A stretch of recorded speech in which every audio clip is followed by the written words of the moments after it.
জরাজীর্ণ ভবন খসে পড়ছে পলেস্তারা। এমন পরিস্থিতির মধ্যেই কাজ করছেন পুলিশ সদস্যরা। এ চিত্র ঝালকাঠি শহরের শেখেরহাট পুলিশ ফাঁড়ির। নির্মাণ কাজ শেষে ২০০১ সালে ভবনটির উদ্বোধন করা হয়। তবে ২৪ বছরেও হয়নি কোনো সংস্কার। বৃষ্টি নামলেই ছাদ চুয়ে পড়ে পানি।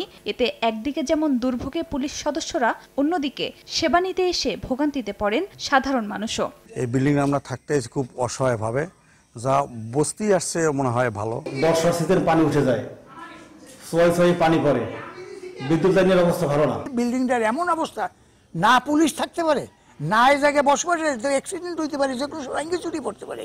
এখন এর দায়িত্ব কে নেবে? বিষয়টি অবগত করে ঢাকায় পুলিশ হেডকোয়ার্টারে চিঠি পাঠানো হবে বলে জানিয়েছেন গণপূর্ত বিভাগের নির্বাহী প্রকৌশলী। পুলিশ হেডকোয়ার্টার থেকে প্রশাসনিক অনুমোদন ও অর্থ বরাদ্দ পেলে দ্রুত দরপত্র আহ্বান করা হবে। তারপর দ্রুত সময়ের মধ্যে মেরামত কাজ বাস্তবায়ন করা হবে। শেখেরহাট ইউনিয়নে ২৫,০০০ লোকের বসবাস।